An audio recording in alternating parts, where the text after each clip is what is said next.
It's the Fellowship of the Geek Show, a weekly podcast about comics, the comic book industry, and other geek pop culture.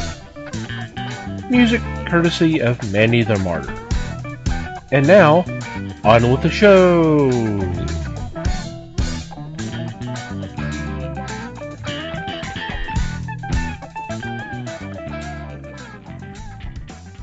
Hey there, everybody. It's the Fellowship of the Geek podcast. My name is Thomas Chick, and joining me for this episode is Mike Marlowe. Hey, gang. Les Webster. Hello, all. And Liz Newman. Hello, everybody. How are you guys doing? Great. Peachy keen. Doing good. Yeah. Clearly the drugs are in, but anyway. I think so. Hope everybody out there is doing all right. So, what's been going on in your corner of the galaxy?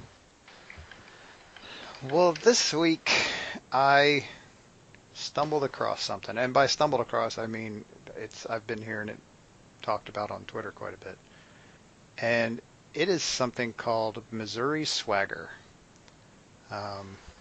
I don't know what you guys have heard, but essentially it is for lack of a better term, it's a YouTube show sort of thing. It's essentially a video podcast. And it is hosted by Dennis Hopeless and Cullen Bunn. They are up to episode 4 now. I think that just dropped yesterday. And honestly, I admit I only just watched the first one last night, but it was kind of cool. Those guys are hilarious. They've clearly been good friends for a long time, and they certainly don't pull any punches with each other. They actually kind of vacillate back and forth between head over heels praise for each other and really hammering on each other, which is it's just fun. And they've got a bunch of interesting stories. And the snarky jerk in me is very tempted to refer to it as a spinoff of our show, since Cullen Bunn was a guest on our little podcast a year or so ago, but I really kind of know better than that. But anyway, it would be funny as hell to get him to admit it, but I mean, it's not like we're the only podcast he's ever been on. I'm sure he's been on like 500 of them or whatever, but that's okay. It was pretty entertaining, and I'm looking forward to watching some more of them.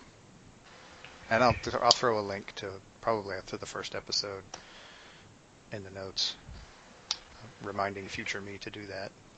There you go. He's a fun one to joke with.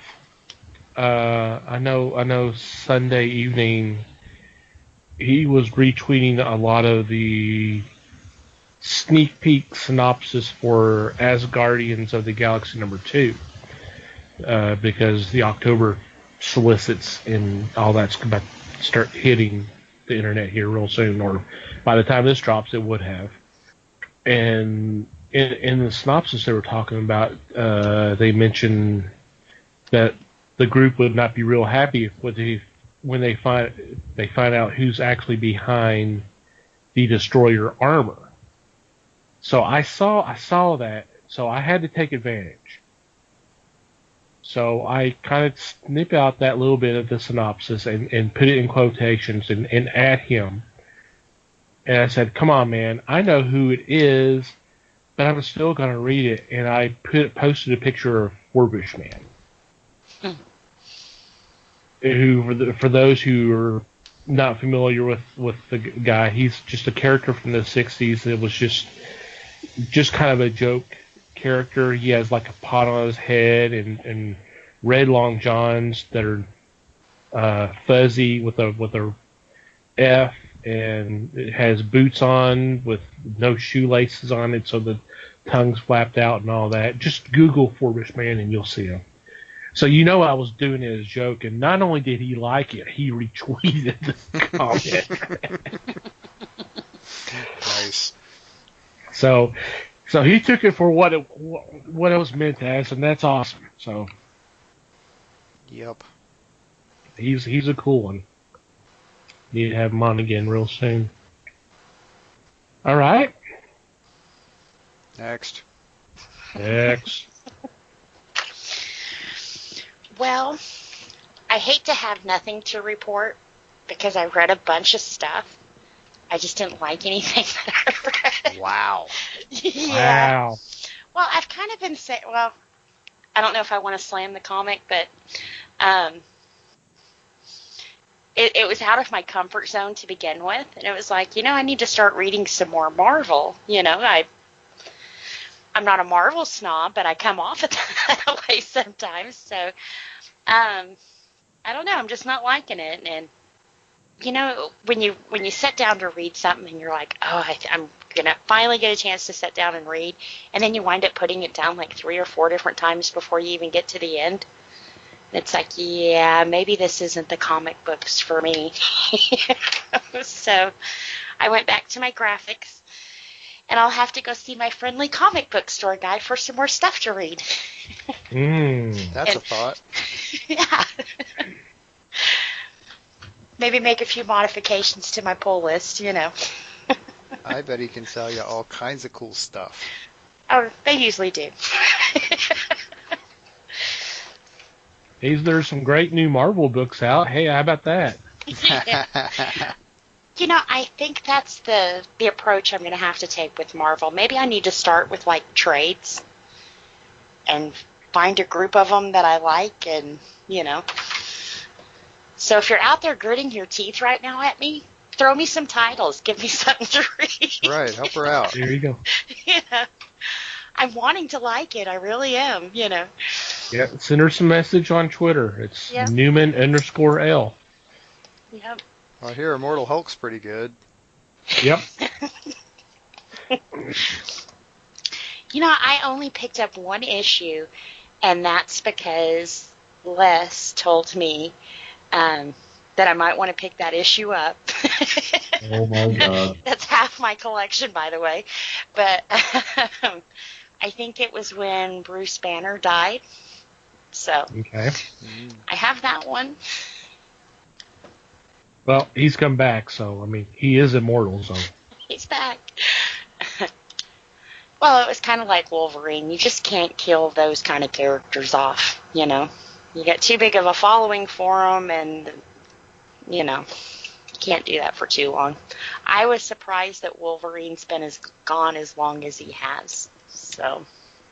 Yeah, I honestly, and I may have told you guys this, but I figured they would have they would have brought him back somehow during the Secret Wars, because I figured that would be the easiest way to bring him back, since it was all different worlds. I'm like, that's how they'll do it, is they'll bring him back that way. So the fact that it was still another couple of years before he returned surprised the hell out of me. So Yeah. So they really made it stick for a while. And in comic book terms of time, that's like years. that's forever. He's been literally gone forever. His kids, grandkids are finding him. So, yeah. So I did read. Okay. That's good. We believe you. I did. Yay.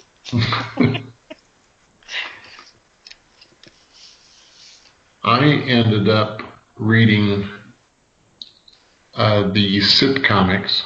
I finished the 10 issues that they've released so far, and I was pretty impressed. The humor was there. A good storyline per issue was there. And I think they accomplished exactly what they wanted to do. So kudos, and please get more out, because it's a fun read. It's a solid read, and it's obviously a low-priced read for what you get. What was that? Sitcomics. Sitcomics. Mm-hmm. Cool. This is a comic that's coming out, and each 64 pages is a complete story. Wow. 64 pages for $3.99. That's a hell of a deal. That is. That's like a double issue almost, isn't it? It is a double issue. Yes, sir. A regular $3.99 comic would be 32 pages. Yeah. Wow. Not bad. That's pretty awesome. And Les, I'll concur with Les. Great stuff. Nice mixture of humor, action, little drama, and it's you've got little horror, and you got superheroes, and then this, that, and the other, and it's just some really good stuff. I've enjoyed the heck out of it, and I'm ready for the next batch of books to be coming out, and shouldn't be too much longer. So hopefully not. That's cool. Yep, totally. I've unfortunately got a big bag of nothing as well. I've actually been kind of working on, in addition to life stuff, I've been kind of working on fellowship ideas, working on stuff for the podcast and all that kind of thing. So my attention has been devoted elsewhere, but I have had a chance to catch up on books, including bagging and boarding. That took forever. It had been probably about a month and a half, so it was a big stack.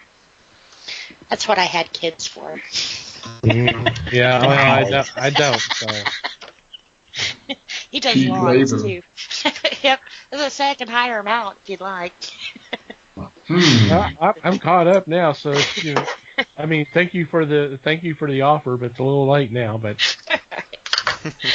Next time. Well, hopefully that's offers open to me. Yeah. there you go. Yeah, he needs it more than I do. Oh, Lord, that's not a job. That's a career. There you go. Bagging It's and boarding all job the lesson security. shit. God. Yeah. Job security. See, he's like his mama, so his OCD would kick in, and then he'd organize them for you too. There you Yeah. go, Les. Oh man. I'm So in my when I train zone. him, I train him. Wow. There you go, man. Sounds like the answer to your prayers. Yeah. Yes, indeed. Alrighty. Before we get into this week's discussion, I want to take a couple of moments to thank the fine folks at Things from Another World for being a sponsor of the Fellowship. And if you go to our website, www.thefellowshipofthegeeks.net, and go to our sponsors page, you'll see the deals that are currently going on. And as of right now, it's just our evergreen deals, but these are still pretty special. 40% off comics, statues, toys, and merchandise. 30% off select pre-order manga titles. And 50% off Nick and Dent comics. Now, while you're there checking out these deals and whatever deals that may be coming down the pike, because you need to check all the time because they're always running a sale. They're always running a new sale might just pop up. You click on one of the links that's provided there, and I'll take you to their website, and that lets them know that we sent you their way. And just go ahead and take advantage of these great deals. And thank you, Things from Another World.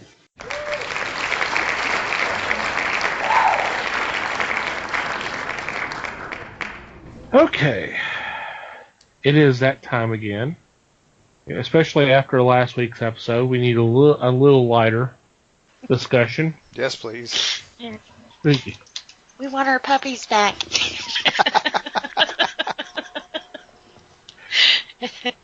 So I decided to do another casting call. And this time we are focusing our attention to the very short-lived or lived or whatever Spider-Man 1977 live-action TV series. I vaguely remember the show when it was on, and part of the problem was the network kept moving the show around. They did not really want to do the show. So they basically on purposely killed it. But it seemed like it always did well when it was actually on. The ratings were pretty good. So obviously it did not live long. It was not around too long. I think it was like 2 seasons, but only a couple dozen episodes, if that. So we're kind of doing our what if again, but we're continuing the series. Say if it got picked up by another network and moved on, and decided to flesh out the cast a little bit. So with that groundwork laid, who would like to start off, and with whatever character you'd like to start off with? And I get dead silence. Well, sure. I'm afraid. Well, why don't you lead off? Well, why don't you lead off, Les? You're the one that's usually the most quiet. Hey, I led off last week. He did. It's true. It's true. I'm afraid He to lead did. off because I nearly killed us last week. I can lead off if you want. That's fine. Okay. What? Okay. And I'll start off. We'll start off on the light side because that's my jam this week. I'm doing the light side. We'll start off with Gwen Stacy, Woohoo. who is one of the suggested. I'm not really heroes, but Characters. Yeah. Supporting cast. supporting cast. We'll go with that.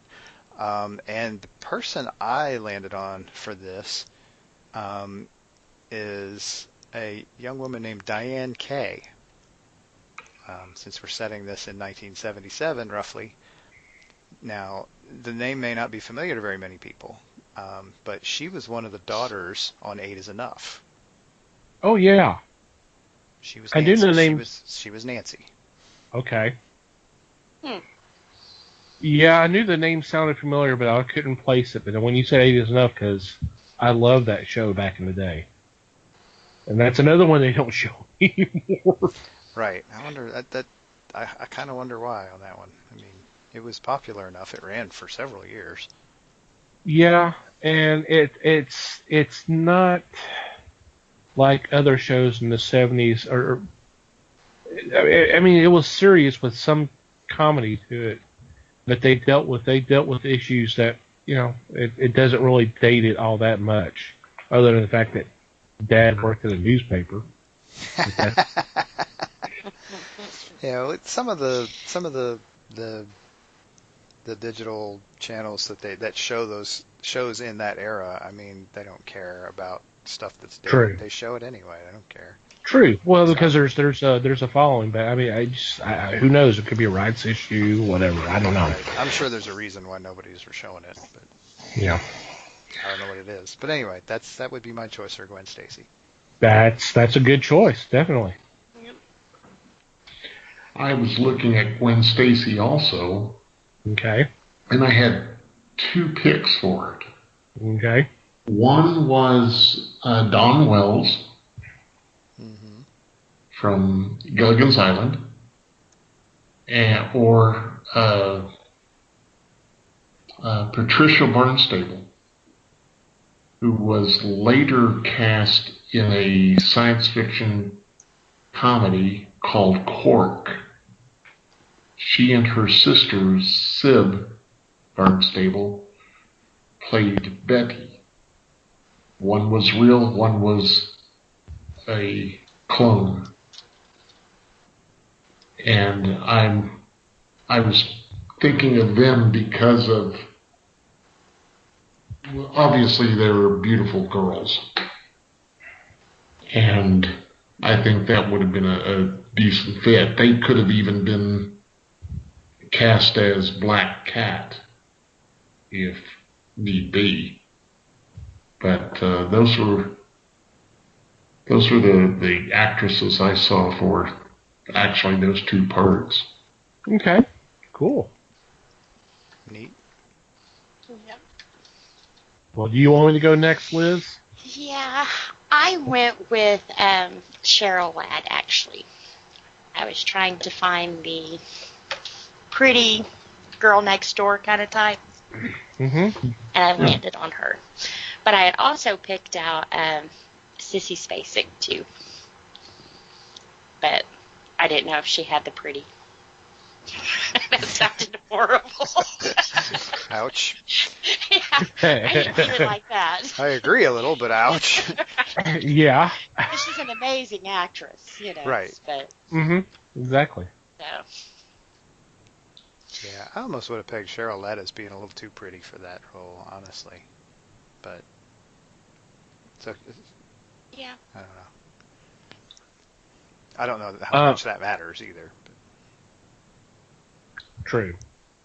For my choice with Gwen Stacy, I went with an actress who at this time was just starting, and she had done a couple of guest episodes with other shows and that kind of thing. But it'd be another year or so before she starts hitting it big. And I went with Michelle Pfeiffer. Ooh. Yep. What was the name of the show she started early? Is it Animal House? No. Yes, she was in Animal House, the TV show. Oh, the TV show. God, I forgot that was a TV show. Take that, pal. No, I forgot. You dare question the Les-opedia? The hell was I thinking, right? No, I remember her because she played a non-speaking part. Well, it's called Delta House, and yes, that would be actually in '79. She was the bombshell. Yeah. But a year later, she would be in Hollywood Nights, and then it's 2 years later, she's in Grease 2. Well, we'll forgive her for that one. Hey, it got her That on was the map. That was the reason to watch the film. That was. Well, And then 3 years later, obviously, you got Lady Hawk, and of course, that's me skipping Scarface, which I didn't mean to, but that was my pick. Cool. I like it. Me too.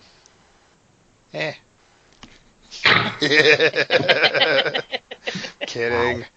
I'm kidding. So much for the positive attitude today. Right? Yeah, pretty much. Oh. So. Well, I was looking at another character, Okay. and that is Kingpin. Okay. Two actors came to mind, and I know there are plenty out there. But you have Raymond Burr, or you have William Conrad. Two serious actors that could play an evil person without a second thought. Oh yeah, most of Raymond Burr's career was playing bad guys. Yep. So yeah. Yes, because if you think of Raymond Burr from Rear Window, you know how he can actually handle it. Yep. Good choices. It is. I almost picked him for Kingpin too, but I went a little more cliche and picked Marlon Brando, just because he has that Kingpin look to him. Wow. Yeah. We're picking some high-level names for a low-level For TV show. But Yeah. no, I mean, I don't think it's a problem, really. I mean, my pick for this is probably going to be a little controversial, but is at least as big a name. So I can't complain too much. But yeah, Brando, that would be, in that time frame, that would be interesting, for sure. Yes, definitely. All three of the people named so far would certainly have the gravitas to pull it off, to do well with it. Although I have to say that the guy from Without a Trace, who played him in Jessica Jones, what what is his name? He did a really good job, and he like fit the guy. But I can't remember his name now. I want to say it was like Defoni or yeah, it left me. I can't remember. I'm drawing a blank on Without a Trace. I mean, I remember the show. I just don't remember any of the names. Maybe it was like CSI, or it was one of the court shows. um, I'm not trying to change your pick. I'm just saying I don't remember this. I don't remember details about the show. I remember the show. I don't remember details. Right. Anyway, what's your controversial pick, Mikey? My controversial pick for Kingpin is Jackie Gleason. Ooh. Yeah. I could see that though. I can too. Because he did some serious roles later on in his career. And this, right. I mean, which would have been right around this time period. I mean, into the 80s. And I mean, say what you want about the guy, he could act. I mean, he was funny as hell, too. But it turned out he could act. True. So I think he could pull off the Kingpin persona pretty well. I like that. I like that one a lot. For my choice, I guess I was a little influenced by a episode of another TV series that we've talked a lot about. And you'll probably figure it out once I say the name of the actor who I was going to cast. And that's Vic Tayback. Mel.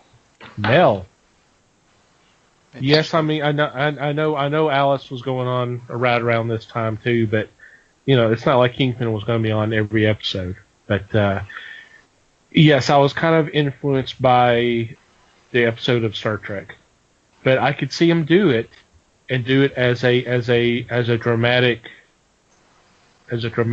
piece instead of just a kind of a humorous take. Okay. Yeah, I see it. And I Great applaud that. Yep. Okay. I think that would be interesting too. Alrighty. So who's the next one we're going to cast? If you guys took that little mental vacation with me, Okay. It was actually Criminal Intent, and his name is Vincent D'Onofrio. D'Onofrio. There you go. Yeah, well, he's playing Kingpin on Daredevil. So, there you go. Yeah, and he was Jessica Jones, too, so, yep. Okay. All right, sorry. That gets in my head until I figure it out, so. He's in Men in Black. Yeah. Yes. Yeah. Mm-hmm. The Edgar suit. Edgar suit. Full Metal Jacket. And wasn't he in the movie about Robert E. Howard? I didn't see the movie about Robert E. Howard. I hadn't either. So. With Renee Zellweger? Sounds interesting. Definitely. Have to hunt that one down. Okay, so who's the next character we shall cast? Let's go back to the light side again. Okay, there we go. Let's pick Aunt May. Alrighty. I thought about this for a while and actually came up with a handful of names. And every time I came up with a name there for a bit, I realized, no, she's too young. No, she's too young. And so who I settled on, and bear with me a little here. As long as you bear with my pick. I settled on Olivia de Havilland. Oh, okay. And the reason I settled on her was because, well, one, she was in her 50s at the time, or thereabouts, and she was in Airport 77. So that was kind of where I got the visual image of her. Right. And in that, she doesn't necessarily look like early on, Aunt May was, they really played up kind of the elderly look, and she's kind of gradually gotten a little away from that. Olivia de Havilland does not look like an elderly woman in Airport 77, but she definitely has kind of the maternal look going on, even though it looks like, I mean, she's got the jet black hair, but she's definitely got the maternal look going. And I thought it would be interesting. And I mean, she's been a mainstay in Hollywood. She was a mainstay in Hollywood forever. So Right. did some. I mean, she was made Marion, for crying out loud. So I mean, she could pull off badass if she needed to. And she's also been in so many other roles with so many other going in so many other directions that she could. I mean, she's got the chops. That's a nice choice. Just remember everything you said when it comes to me, okay? Because it pretty much goes with my pick too. So, Well, let's hear it. okay. I was influenced by a particular movie that came out a few years earlier. That when I started doing research and found out her age, I was like, yeah, same thing. She would be in her early 50s or so. But I still think it would have been success. I think it would have been a good choice. Cloris Leachman. Frau Blucher? Yeah. I was thinking more because of high anxiety, how she looked in that film. Yeah. Okay. Yeah. I like it. It's a little it's a little unorthodox, but I like it. Yeah, it's a little different, and like you said, kind of younger than you would think, but still, I think it would work for in this case because I think she would have been able to do the job. I like the idea of giving Aunt May a little bit of personality. Mm-hmm. And oh boy, could Cloris Leachman do that? Oh God, yes. Well, so could Irene Ryan, but come on. Was that your pick? Sure, why not? Well, go ahead. This is coming early. No, it's actually late. We've been going for a bit. So what is your pick, Les? I really didn't have one selected for that character. So I make light, but it's a dark light. Dark on this show? She died in 1973, so it's really dark. But yeah. She had been dead for 4 years, man. Unfortunately. Because, yeah, she really would have been good. She would have fit that part great, but... Yeah. Just one problem.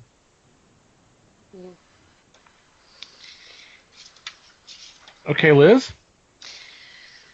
I went with somebody that you can dress up or down. I went with Piper Laurie, who the year before played Carrie's mom. I was going to say, were you watching Carrie for this or something? Jeez. Right. I think so. But, you know, other than being psychotic, she's actually pretty pretty. So I think she could play the older part, or they wanted the younger, hot Aunt May. You could do that, too. I don't think the younger, hot Aunt May came along until later.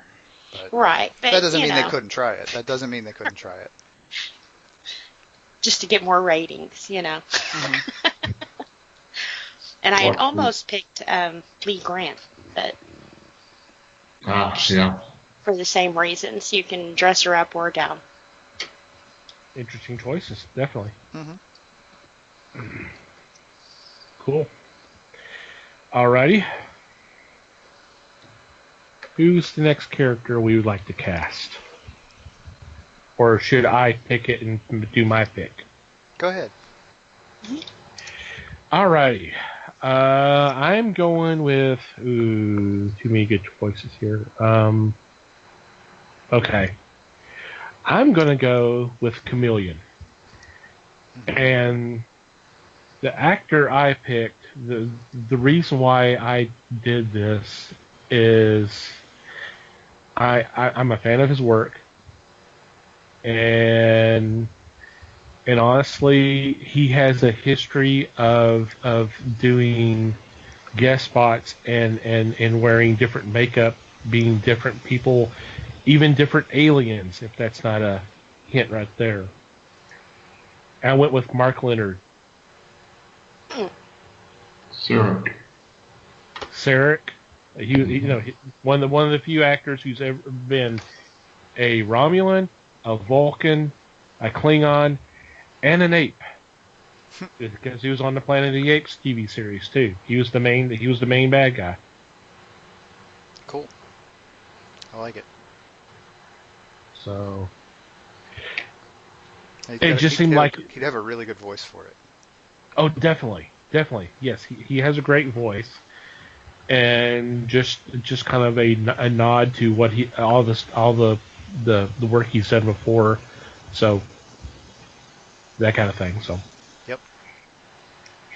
Alrighty. Who's next? I went kind of a different route here than you, apparently. Okay, that's fine. That's fine. I went with somebody a lot younger. That's fine. Somebody whose career was just getting started. He had just been just that year in a movie that was fairly successful. A movie called The Deep.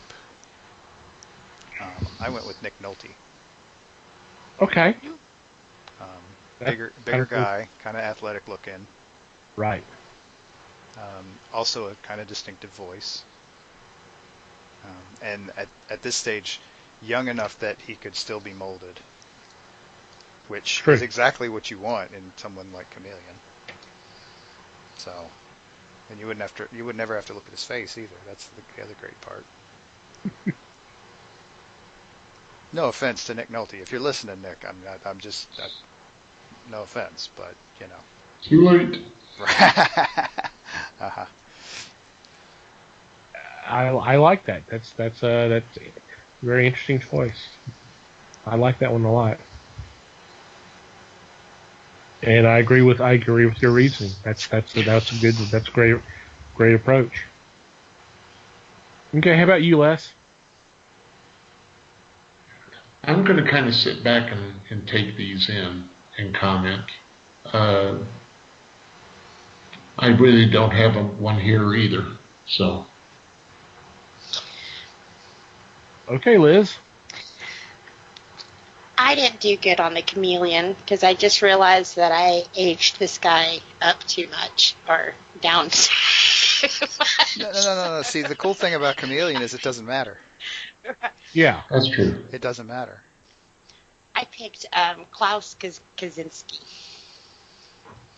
Ooh. He wasn't that old at this point. No. He wasn't that old at all. Well, he was born in 26, so he would have been 51. Which was about the same age as Cloris Leachman. Right. Yeah. Which we just talked about. So, well, I mean, 7-8 years earlier, he was in For a Few Dollars More, and he didn't look that old then. He looked kind of young. Right around in this time, he was in the Nosferatu remake. That's true. I want to say the next year. I want to say 78. Right. And yeah, I mean, pulled off the vampire thing pretty well. So I don't see why not. Yeah, I don't. It's a good choice. I like that one a lot. That's he's a good enough actor. I think he could do it easily. Oh, definitely. Have fun with it even. Yeah. I actually had another crazy idea for Chameleon. Okay. And granted, this is probably me projecting modern sensibilities into this. But when I started looking up, honestly, not going to lie, started looking up Chameleon to get some details on the character, a name jumped into my head. And it was an interesting name. but there was it was I couldn't make this person my first choice. I had to come up with a second choice. But I still think it would be interesting to make the chameleon, if not female, then at least androgynous. And in doing that, the name my brain jumped to was D. Wallace. Okay. All right. This struck me as the kind of character you could easily do this with, and it would make any difference. Yeah. That's true. You can be flexible in any direction you want here, with a character like Chameleon for, well, obvious reasons. And I thought it would be interesting to, like I said, if nothing else, androgynize the character. Doesn't necessarily have to be a big hulking guy. Could be a kind of an average size. Not necessarily sure, because always wearing a mask again. Yeah. And if nothing else, she was starting to get popular at the time. So. True. Cool. Like that choice a lot. Yep. Definitely different. I like that. Alrighty. Liz, why don't you pick the next character? All right. We'll do Flash Thompson. Okay. I picked Larry Wilcox. I thought about him. I really did. I didn't pick him, but I thought about him. I mean, if you look at the old Flash Thompson cartoons, it's almost like they made a cartoon of him. A cartoonistic comic. It's almost like they did one of him. So, yep. Yep. I looked at the chips thing and I was like, I don't know. But yeah, I can see it. I can totally see it. Yeah, that's viable. Yeah, I like that one. That's one I hadn't thought about, but yeah, I think it worked real well. Definitely. So I guess we'll bypass Les and Mike and go to you. Ouch. I actually went a little prettier with Flash. Okay. Because I was thinking that somebody who was as much of a jerk as Flash Thompson was at the beginning should be like a pretty boy athlete type. Mm-hmm. I went with Parker Stevenson. Ooh, okay. Because he definitely has the pretty boy look. Yeah. And, I mean, the athleticism, whatever. It's acting. Whether he's got it or not, I have no idea. But even if he doesn't, it can be faked. That's just, you can act. Right. I like that. I like that one a lot. And then everybody would be really happy when the pretty boy becomes a good guy at the end of the story arc. Like the Green Power Ranger. Sure, we can go with that example. Yeah, that's close to me.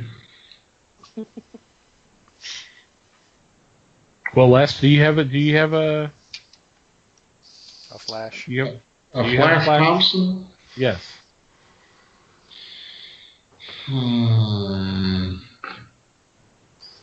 Not offhand. Okay. Not offhand. Sorry. That's all right. I went with an actor who had been around. He'd actually been around. His first official credit was in '63, but he did a lot of stuff in the '70s and '80s. And the person I was thinking of is Hunter Von Leer. If y'all have seen the original Halloween 2, he was Officer Hunt that was with Dr. Loomis through the entire film. I also thought of him because I had watched History of the World Part 1, and he was Lieutenant Bob during the Roman times. The one who was, you know who I'm talking about now, right? He has kind of he has the muscular frame, and he has kind of he looks like like he played football in high school, that kind of thing. So he has kind of the build, and he obviously has the acting ability. So I thought that would be kind of a interesting little choice. I like it. I didn't know who the hell you were talking about until I looked him up, but I like it. I'm looking at pictures of him now. Yeah. Oh, yeah. Very much so. Shall we go Doc Ock? You want to go there? We can go there. Okay. I'll go ahead and lead off. I kind of went with, I think, an unusual choice. This is another one that I'm a fan of as an actor. And he's done a few bad guy roles, but mostly he's usually been hero. So, or not hero, or, well, if not a hero, then he's a good guy. He may not be working with the hero. And so I went with Pat Hingle. Son of a bitch. I stole your idea, didn't You stole my pick. So obviously, I was not the only one who thought this is a good choice. You were clearly not, because, yep, I picked him for this too. He just looks the part, and yeah, and does. Working both sides of the good guy, bad guy thing for a good long career. Yep. That time frame would have put him in a good position for that role. I could just picture him doing the crazy Doc Ock thing. Oh, I could too. Yeah. I think he could have had fun with it. Yep. Okay, Liz, who's your pick? For Doc Ock, I don't have one for him. Uh-oh. Wow, really? I missed that one. How could you possibly miss the guy with the metal arms? Right. Well, we were given text, not pictures. Fair enough. Fair enough.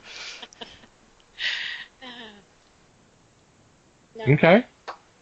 So nothing's kind of coming to you then? I mean, that's all right.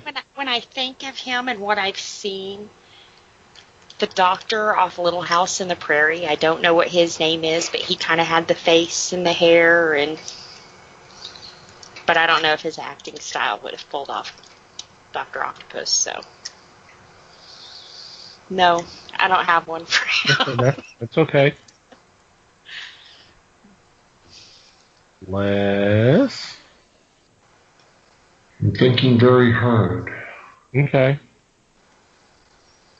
And yes, smoke is coming from my ears.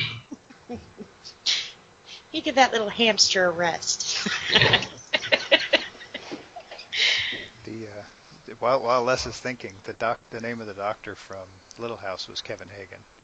Ah, yes. Him. And yeah, actually, I could see that. That would be I think they even sported the same haircut. Wow. They did. It wouldn't be that far off, really. Yeah.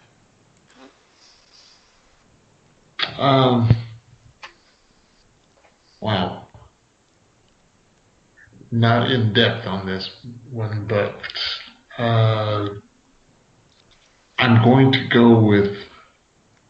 I want to go with somebody with an English accent, probably somebody that's not going to be there all that often in the episodes. And I'm just drawing a blank. Sorry, guys. You want an English accent from? I mean, he might be a little young in that time frame. Anthony Hopkins. There you go. True. Okay. Okay, that's my pick.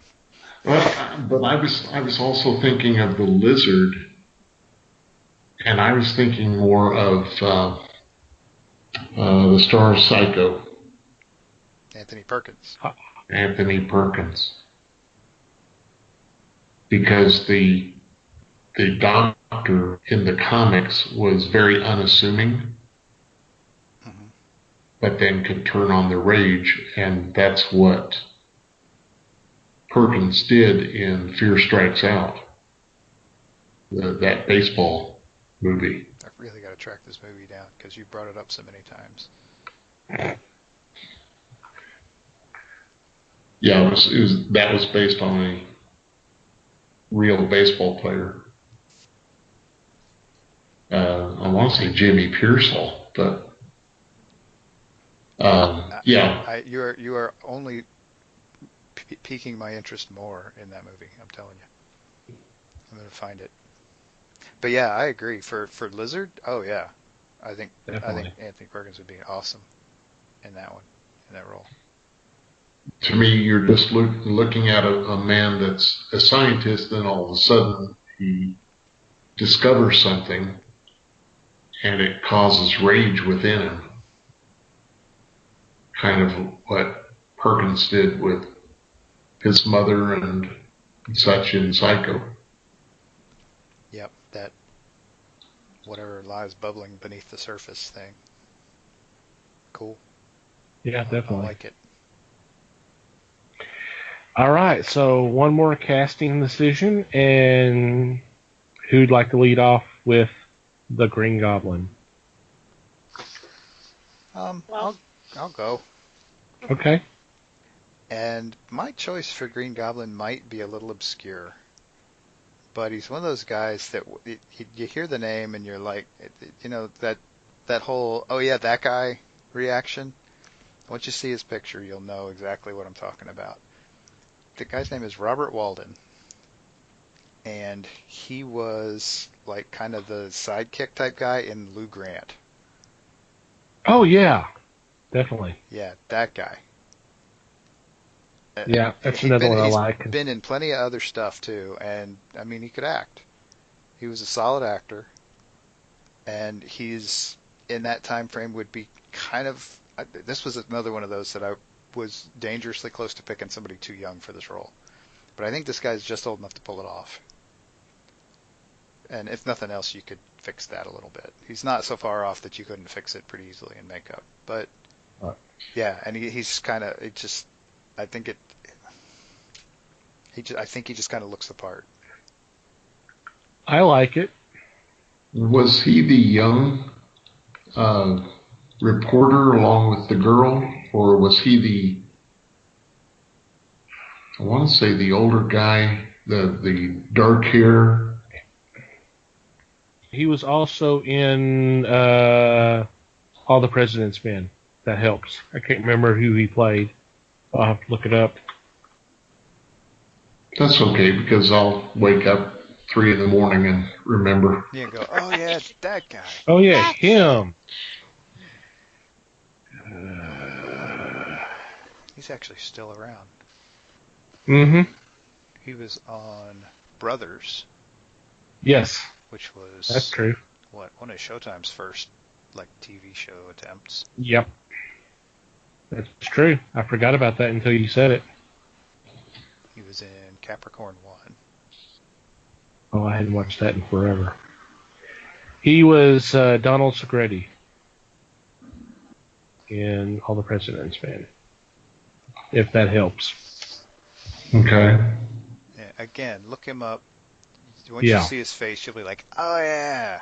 Yeah. You'll definitely know when you see his face. Go, oh yeah, that guy. Yeah. He's been in tons of stuff. Oh yeah. Okay, Liz.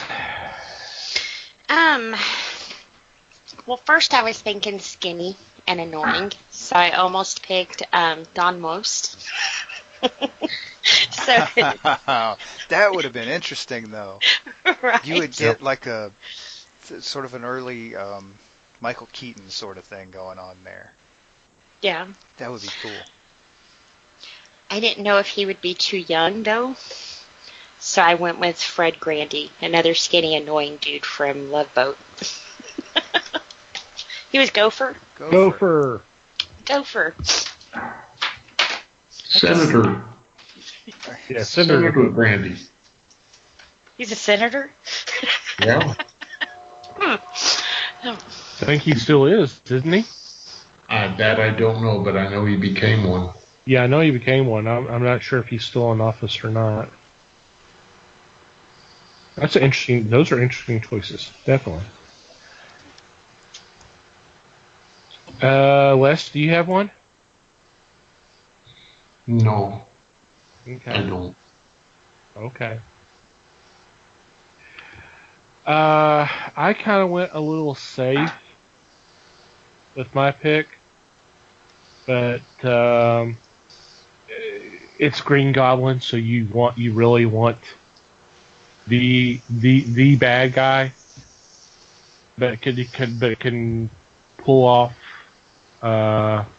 being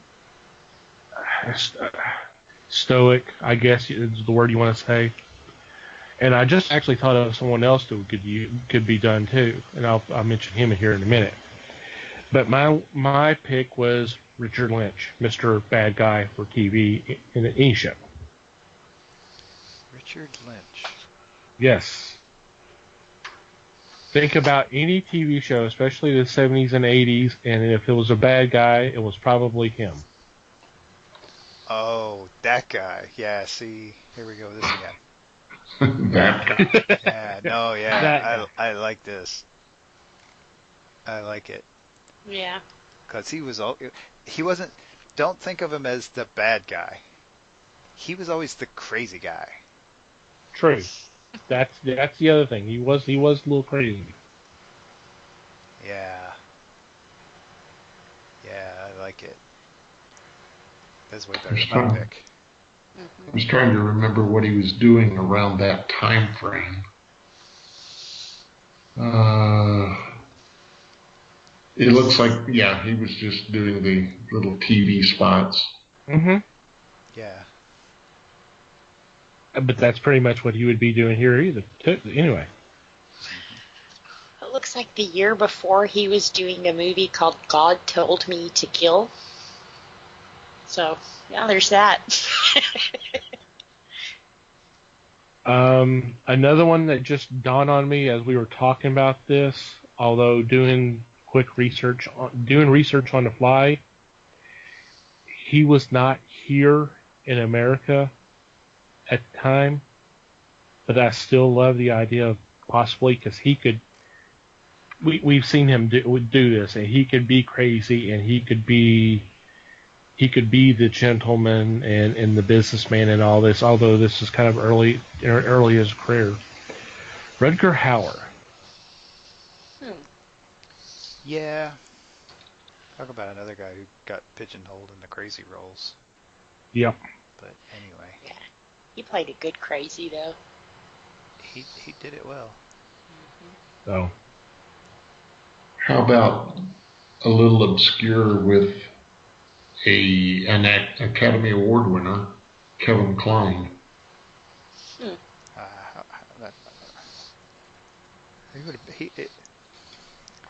See, that would be another one of those choices that I would be afraid to pick him because I think he's probably too young at that time. Could he do it? Hell yes, absolutely. Oh yeah, he could do it. No question. Yes. Dude can act. Yeah, my fear would be he's supposed to have like a teenage son. So the question is, could he act old? You got to remember though that Nicholas Hammond wasn't the youngest guy in the world. True. At the time, I think he was in his late 20s, early 30s. Playing a teenager. Yeah. There is that. It's a good choice. He could do it. Oh hell yeah, no question. Yeah. I mean, I guess he's 30 in that time frame. So that's not too bad. Yeah. And like you said, with a little makeup. Alrighty. Some pretty cool choices there. I've enjoyed doing these, and I know we got one scheduled for later on this year, and I'm sure we'll do more of these next year. But I've enjoyed the heck out of these. Yep, it's fun. It's It just is. it's just the kind of nerdy research thing that it's not too involved, but it makes us sort of think. The jumping time thing makes it interesting. Mm-hmm. I like that part. And I hope you out there have been enjoying these as well. Let us know if you have. Or if you hadn't, let us know. We'd like to, well, you'd like to hear from you, but hopefully you've been enjoying these. So, any final thoughts before we take a quick break? Nothing springs to mind. Okay. Some fun picks. Yep, fun picks. So with that, we're going to take a quick commercial break and come back with our weekly picks.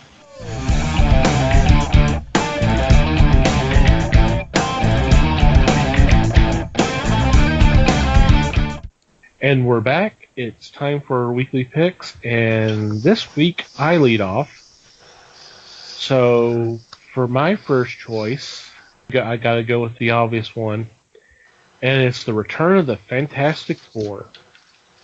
Yay! Yay! Huzzah! And this new series has been written by Dan Slott with art by Sarah Pacelli. And they've been gone for quite a few years now. Happy to see that they're returning. I know Slott's been kind of is a polarizing writer. You either love him or hate him.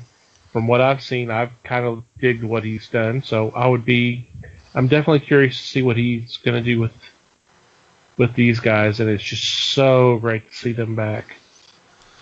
I agree. I'm ready for this one. Yep. Should be fun. Mm-hmm. Alrighty, Les, you're next. My first choice comes from Bantam. This is the graphic novel Windhaven. Windhaven is written by Lisa Tuttle, art by Elsa Chartier. This is based on George R.R. Martin's first fantasy novel. It is determined that the water world is a planet called Windhaven, and on Windhaven no one has more prestige than the Flyers, the silver-winged Flyers that are casting over the skies. It's just an interesting premise to me because a fisherman's daughter wants to be one of the Flyers above Windhaven. So when she is finally at the point where she can become a Flyer, her troubles start. There's a revolution on the world, so she has to make the ultimate sacrifice. I'm looking forward to this because it is Martin's first fantasy novel brought to a graphic novel form. So to me, it's going to be pretty cool stuff. That does sound interesting.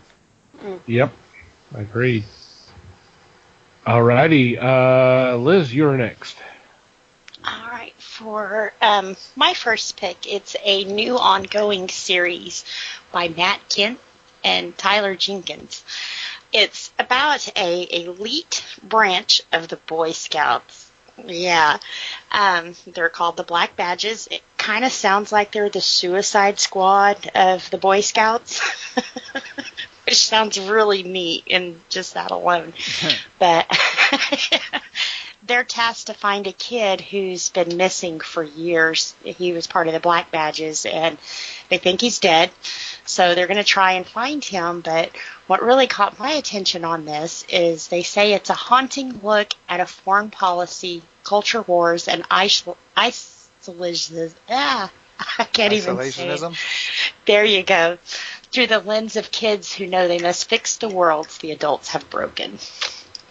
So I guess as they get into this, they probably figure out their mission is whacked and that the adults have lost their minds. So should be an interesting story. You maniacs! Right. What are they doing? Do it all up! It's people! Soylent Green is people! Anyway. Wow, 2 Chuck Heston references back to back. There you go.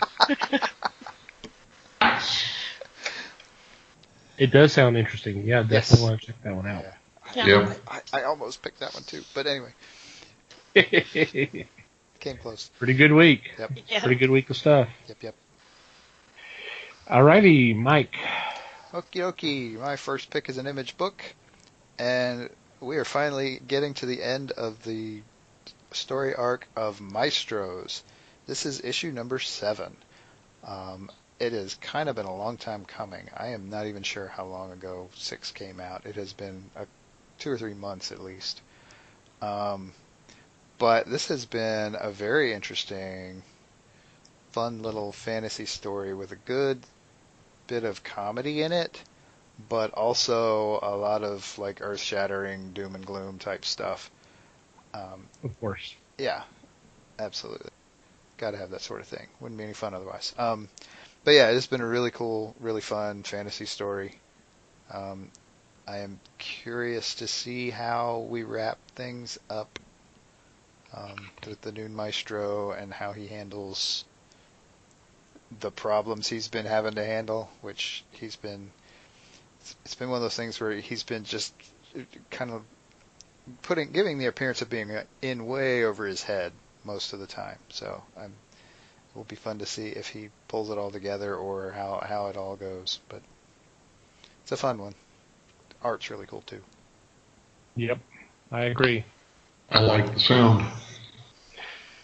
Alrighty, I'm up next. So for my second pick, I'm going with Dynamite Entertainment, and it is the 3rd issue of Charlie's Angels, written by John Layman, who is everywhere right now. Got several books out there right now, which is a good thing. And art by Joe Eisma. And like I said, it's the 3rd issue of a 5-issue miniseries. This has been fun. Mikey and I were talking a little bit this in pre-show. It's been a really good read so far, and I hope that it's done well enough to maybe come back again at a later date. I mean, you get a little bit of the 70s vibe, but it's really not. It's just been a hell of a read. Nice little action and drama.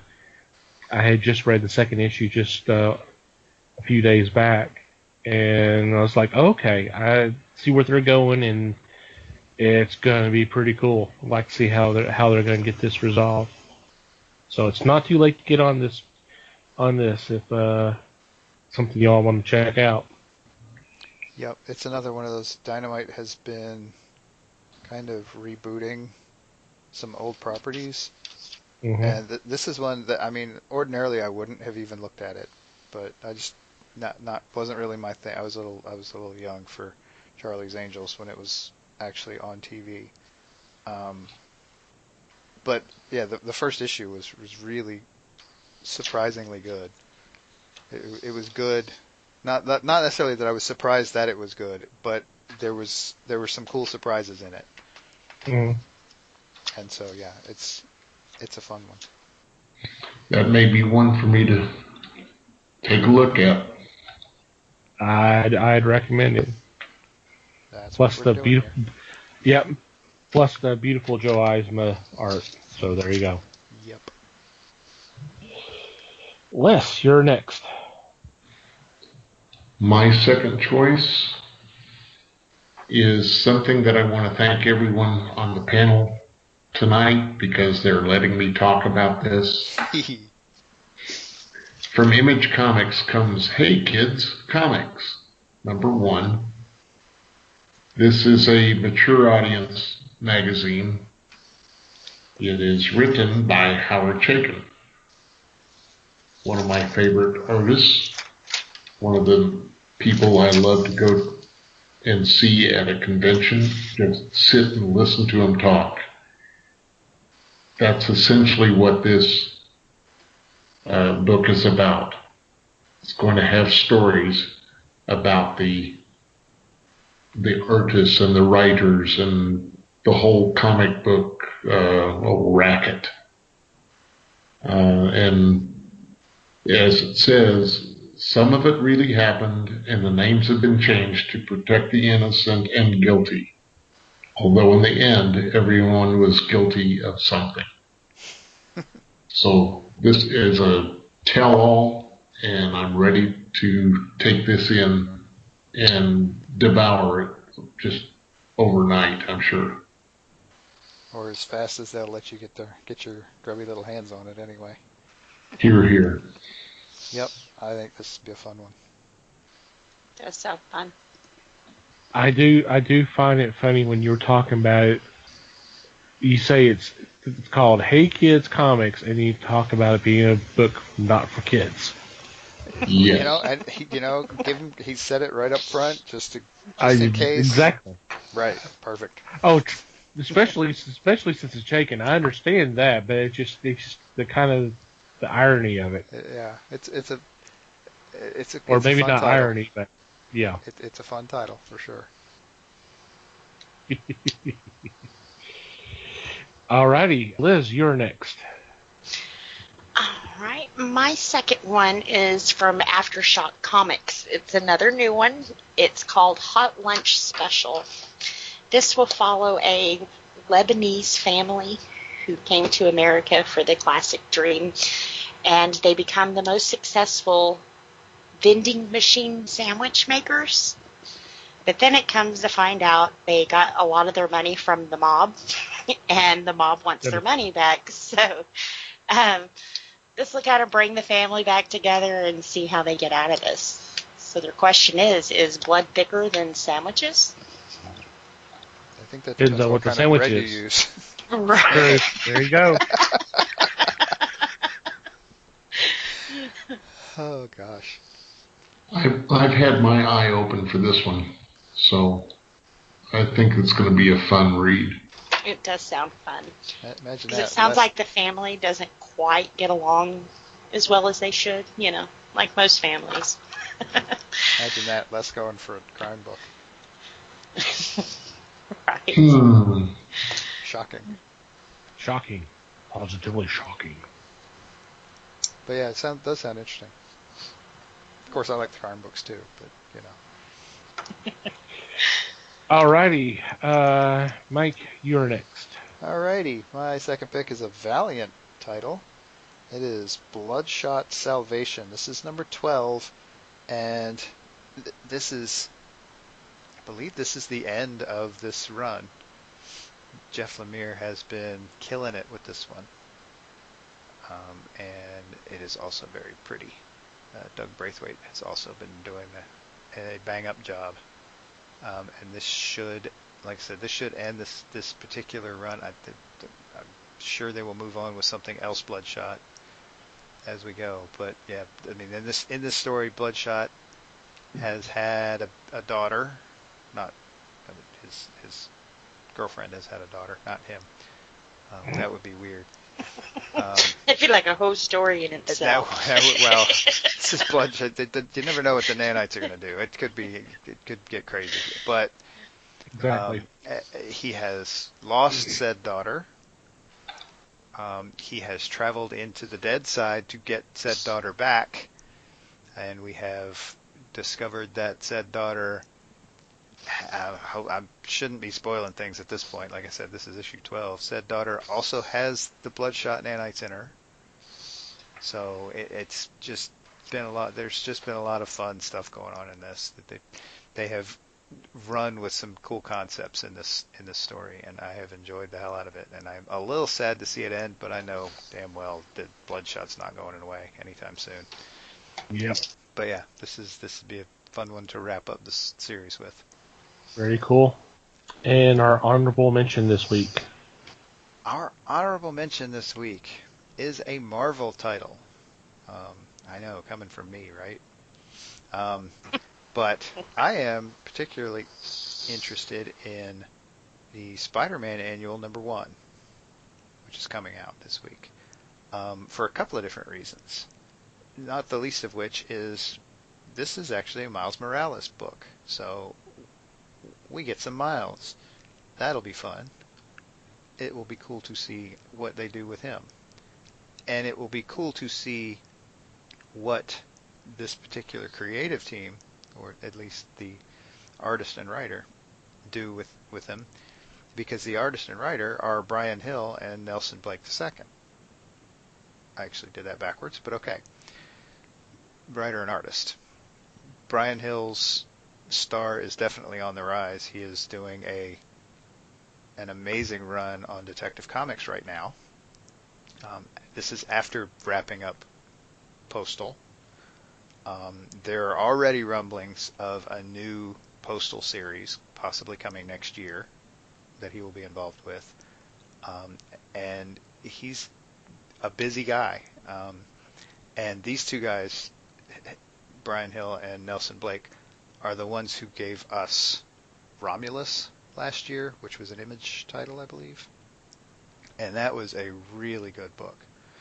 I would really love to see more from that. It was really only 4 issues, but it was really cool. And there's some open stuff there that they could run with. I mean, I think that was kind of sort of intended to be an ongoing, but they haven't gotten back to it yet. Anyway, Spidey. So, an annual with Miles Morales at the controls, from Brian Hill and Nelson Blake II. How can you go wrong? Totally agree. Yep. Good option. Mm-hmm. Alrighty. Any special shout outs this week? Crap, I always forget this part. Don't. Any special mentions? Has anything interesting happened this week?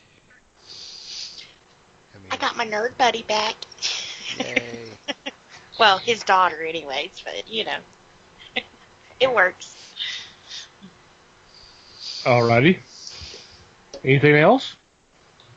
So shout out to Nerd Daddy's daughter. Nerd Right? Daddy's daughter. Nerd Buddy, the next generation. Yeah, there you go. Oh, just my Brie, yeah. So, she's finally back, and we try to do the comic book store thing together when she's in town. So now that she's only like 10 minutes down the road, you know. Cool. Alrighty. Anything else? How about you, Les? Nothing here, thank you. Alright. You're welcome.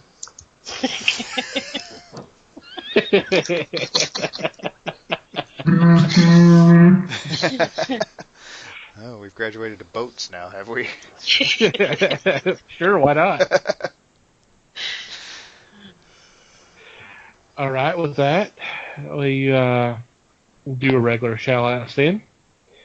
And obviously, we want to start off with Manny the Barter for supplying us with the music for our podcast. We'll have a link in our show notes to go check out their music, and we would greatly appreciate it if you take the opportunity to do so. Thank you guys very, very much. And we'd like to thank the fine folks who make up the Potter family community on Twitter for spreading the word of the fellowship. It's greatly appreciated.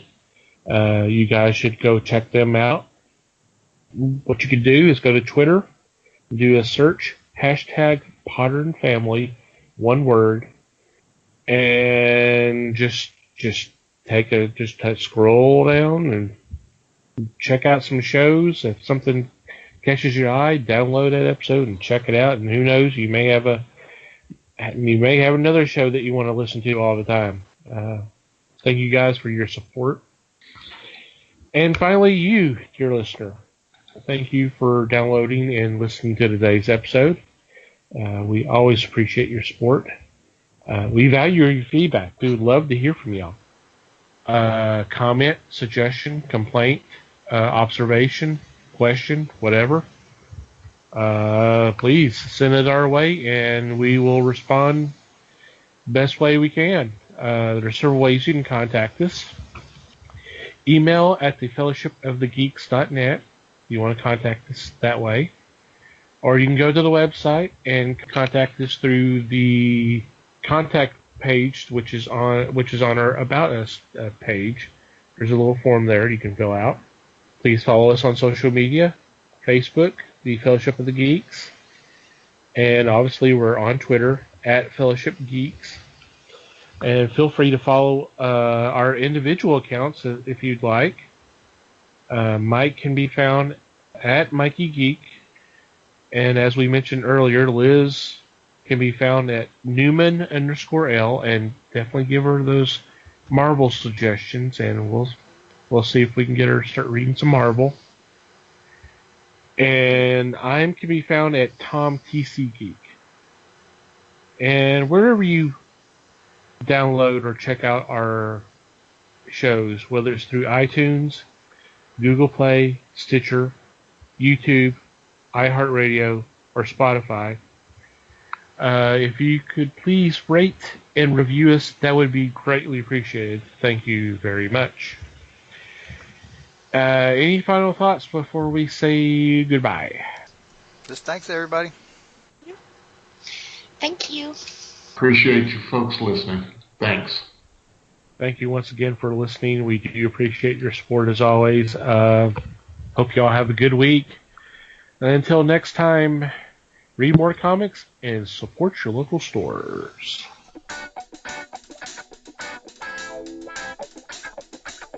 We thank you for listening to the show. Comments, suggestions, and questions can be sent to email at thefellowshipofthegeeks.net. You can follow us on Facebook at The Fellowship of the Geeks and on Twitter at Fellowship Geeks. Until next time,